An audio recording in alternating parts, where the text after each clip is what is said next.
They're going to be going up against Team WUSA from Germany. Now, Team WUSA has got a little bit of a history with Odo Mortis, one of the players here, the Doctor. Was a member of Odo Mortis. Odo Mortis is a team primarily out of Germany that's performing very well in the Pro League, the European League for World of Tanks. But now Team WUSA is qualified for the Pro League. Shout out to Dorjan, one of the main commentators over on Eastern Europe World in the Russian League in English. He gave me that information. He's here along with different representatives of WarGame. Germany is a team that's, you know, they won one of the WCGs. They, in the 2000s. They had the most gold medals. So this is a team coming from a rich history of esports, and they have that advantage with them. Ostabender. That's quite a name. Ostabender. This is actually a first for some of us guys to see these different teams and these different players here, since the leagues themselves are broadcasted, but WCG qualifiers, it's kind of one-time events pretty much for us to see. So a lot of these guys we're getting to meet for the first time. I met Volcom for the first time last year, and now we've become friends helping to grow the North American League. So always a treasure to get to see so many different types of people here from different countries, different walks of life. There he is, Dr. Tua. He was the one that was a member of Odo Mortis. Wow, he looks like a doctor. He's ready to deal out some pain, man.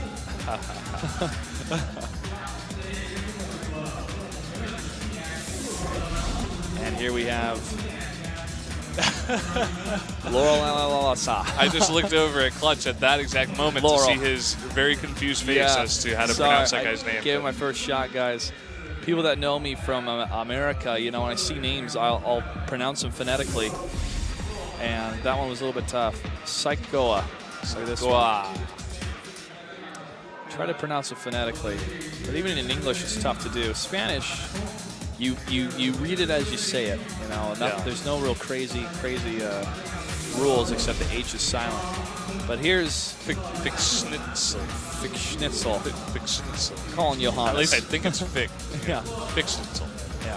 Yeah. But going to languages, Korean is the same way. It's read exactly the way it's written. Which I really like the Korean alphabet, except for a couple letters where they have the double letters, double lines, double line. T32, no cons. The T32. All right, guys, looks like we're almost ready to get into the match here. Thank you for your patience. This is gonna be EP versus Team WUSA, China versus Germany, for all the points to continue here in the group stage.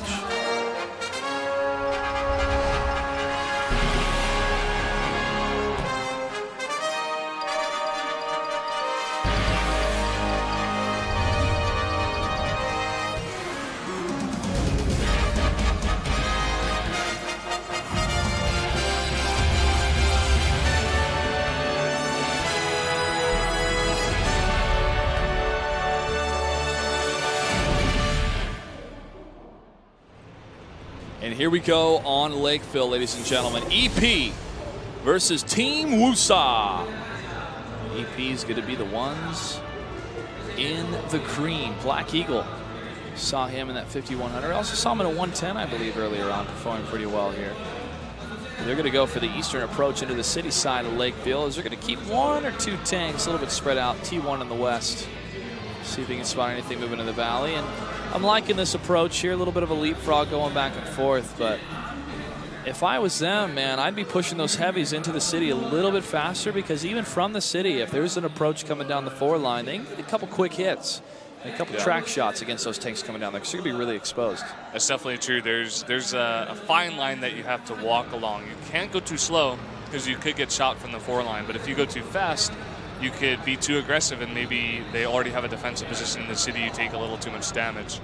So you gotta read the situation and try to get into the city probably as fast as possible, because it's much easier to get to the 4 line than it is to get all the way to the city to stop your push, especially from the north. Oh, of course, man. It's World of Tanks is a game. People look at it and they're a little bit intimidated by the amount of information that's there. And yes, I will agree with that. But World of Tanks, there's a lot of information for you to gather just by playing and getting a feeling of the different takes here. And that's what these different teams will bring to the table. They all have a little bit of variety in their approaches. Do they have their IS-3s out in front, or their 5100s go in for a couple quick shots and the IS-3s move in to cover for them? You know, that type of little approaches can make or break teams' engagement strategies and make champions over runner-ups. Yeah, that's for sure. We've seen so many championship games come down to, you know, such little mistakes that people make. And yep. It's all about hammering out those little mistakes, making really strong, solid strategies that you can win games with consistently. That's right. Commandante taking some hits. Side of team WUSA on the 5100 taking a couple more shots. One more, and he's going to go down. Firestorm gets a kill against Commandante. And now another engagement coming out of the city side here. 5100 moves in. He's going to land some hits, and he's going to be at 9 HP, falling back. Schnitzel's able to get the kill on Firestorm. Spring takes down Laurel. The fire's going to continue back and forth between both teams. Psycho is in a bit of trouble there. He was surrounded by most of the tanks, and now it just looks like Schnitzel coming from behind, trying to get some shots down. Nightmare, 44% in his T69. Brave Rabbit opens up the T1 in the fight, but the T69 now goes down to LD Nexus. EP's looking very, very strong here. It looks like about one tank left alive. Oh, no. A couple tanks still left alive here to get some trade blows. They're going to be fighting around the courtyard of the church. Looks like Black Eagle and Spring from Team EP are going to fall back to the south. Well, the 33% medium tank's going to take a shot on Spring. Another one. The T69 could line up another huge hit. That's a lot of damage against that 1390, and now the surround is on the way against that 1390. Yeah, Spring just trying to get out of the way. He actually dodges a shot there, gets a good shot down, but eventually goes down. Now just that AMX 5100 left for the Chinese team, trying to come over here and lay down more of that damage with the 5100. But the T1's trying to get there. The 5100 does go down, but the T1s are close to the flag cap. This is going to be close, folks. If they're able to get those shots from across the way and get the kills, then it's game over. But with two tanks on the flag, we're going to be able to capture fast here. But the tanks that are still left alive, those are not some slow pokes. They are some 1390s, and they're going to get over there quick. Yeah, they're going to get over there quick. I expect they're going to take out these two tier 1s and take the first match here for Team WUSA. I believe so. Flag cap. Oh, Brave Rabbit leaves. He gets killed by Schnitzel. And there's another one from Schnitzel. I'm going to have fun saying his name. Team WUSA takes battle number 1 here on Lakeville. Very nicely played there. The both teams going for that city push, and eventually just better team fighting, better positioning, won them the game in the city there. So a nice win there for Team WUSA. But we're going to get ready right now for battle number 2.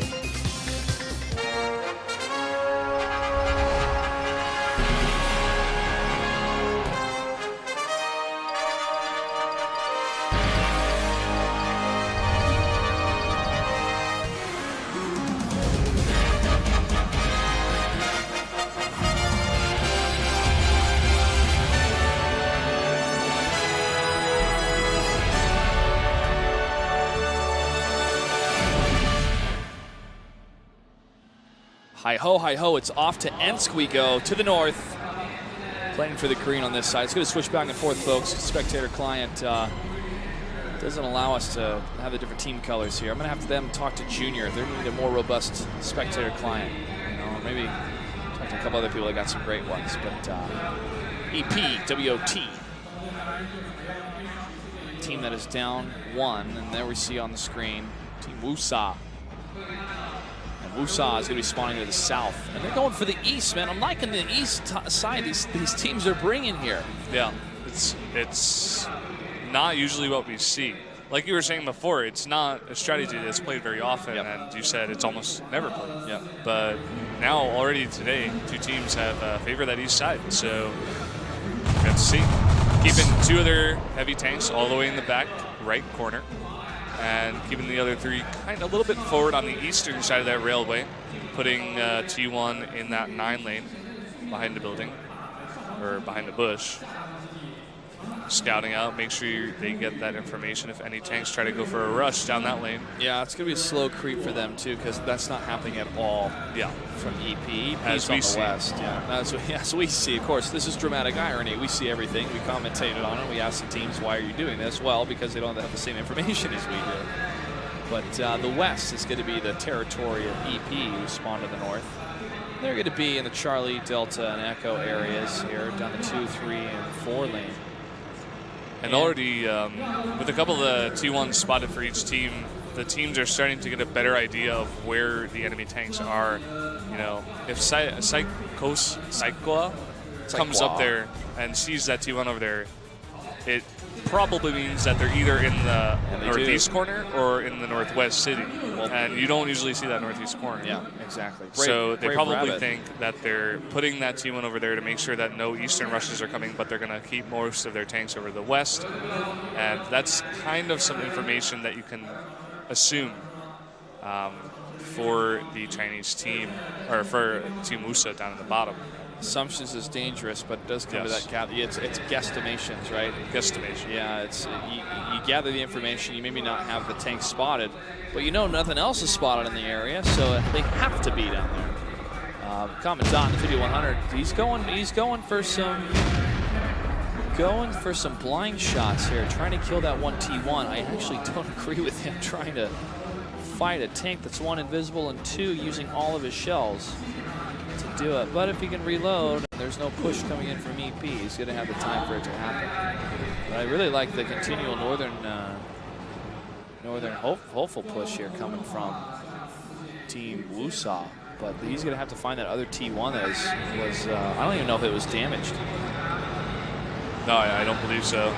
Brave Rabbit was able to hold the line and damage that one T1. But now we're seeing a bit of a push here coming out from some of the heavier tanks down the 5 line, thinking, all right, maybe they're going a 5-line approach, or maybe they're playing defensive. Let's poke out. Let's see what we can see here in the IS-3 up front and the 5100 in the back. They're not going to see anything, though.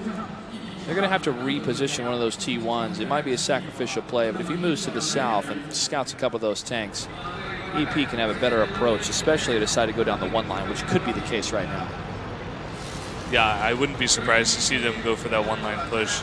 I mean, they also saw the T1 of the enemy team over on that right side, so they had to believe either they're in the bottom right corner camping, which is, you know, nowadays I guess pretty common, or at least in this tournament.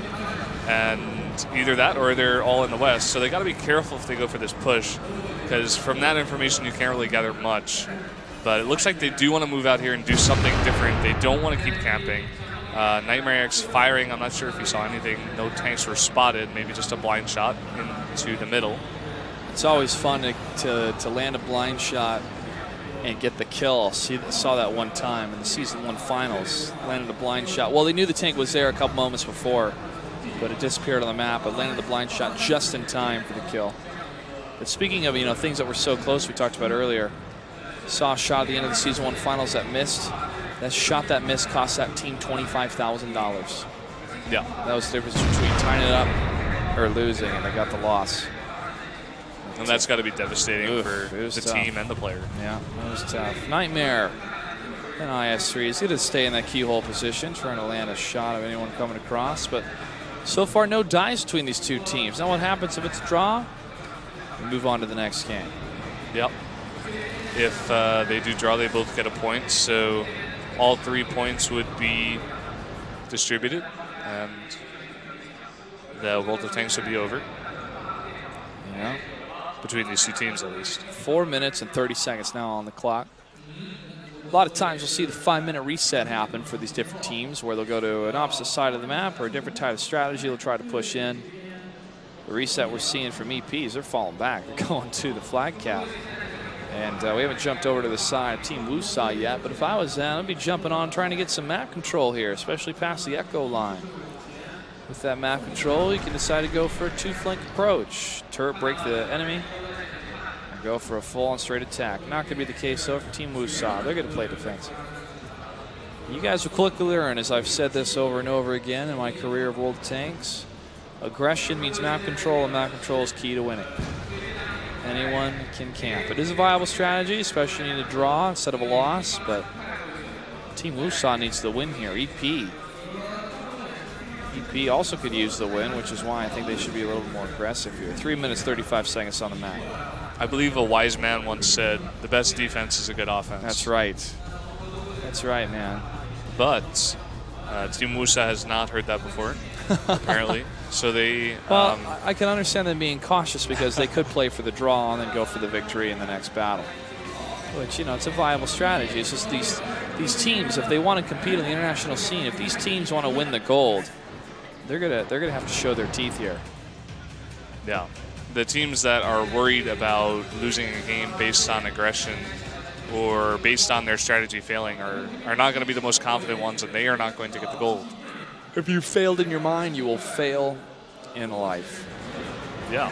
Or in tanks. Or in tanks, yeah. Life lessons with Clutch and Brendan will continue. All right, there's the 110 action, or the IS-6 actually, moving out. And now we're seeing some play here from EP. Yeah, they want to make a move. They don't want to stay. They're sending one down the railroad, the train tracks. He has not spotted anything yet. I don't think he will spot anything. That T1 going down the eastern side of that might, though. He's getting a bit closer. The other T1 is closing in as well. They might come upon the Team WUSA position here. Oh, there goes the T1, but that's some good information gathering here. Yeah, that's pretty crucial. Now Team EP going to move into that western spot. Going to come down into that J or K area. They are pinging that bottom left square. Team WUSA, nothing. No. No movement. No. They see the T1, but they're not going to go for. They're staying next to the buildings. They're waiting for EP to make that move towards the flag cap. But I like the spread EP has. It's almost like laying a trap out for Team WUSA to push in across the railroad tracks. I don't think Team WUSA is going to take that bait. And so EP is going to have to close in around. Minute 37 seconds left on the clock. It's going to get pretty close here, folks. Even if all three tanks are able to get on that flag cap, some resets are bound to happen as soon as one of those shots lands. And that IS-3 is getting in a prime position to make that happen. There's a couple shots coming from the Chinese team into to some of the buildings there. Nothing lands yet. This EP is moving down. Team WUSA is in a closed opposition. Nightmare gets the kill against the T1. T1's down on both sides. Bray Rabbit's still left alive, though. Now the IS-3 is getting closer. Nice shot coming out from the IS-3. On Team EP, and now WUSA. One team member from WUSA. The heavy tank's going to move to the north. And there's the push in, Brendan. There's the push right now on the flag cap. Tank moves to the north. It is actually spotted by the T1 that is up there. So they're going to move in here. They are not going to wait. They're slowly creeping forward. They want to get some more damage. They already have gotten a lot of damage onto the WUSA tanks. If they do take this will tie it up 1-1. They are already starting the base capture with 3 tanks. It's going pretty fast, but it is delayed a bit by a hit. Yeah, those resets are going to happen here, but here comes WUSA now moving in for the full-on approach. You have one over the railroad tracks, which is a smart move. The traded fire goes down, one tank down to 31% HP. Schnitzel gets the kill. Nice shot by him coming on the railroad tracks, and he's going to focus far on that IS-3, but the 5100 is going to move around. That 5100 is going to unload into him. Laurel takes down Firestorm. WUSA is getting some kills. Looks like the draw was declared, but have to go to the team score here, see if there's a tier 8 difference. It looks like there was a tier 8 difference, and that means that Team WUSA got the battle win for that. Team WUSA now up 2-0 against this Chinese team, and we were saying before the Chinese team looked really strong in the games against the UK team, but now going down 2-0 already to Team WUSA. Of course, these European teams so strong.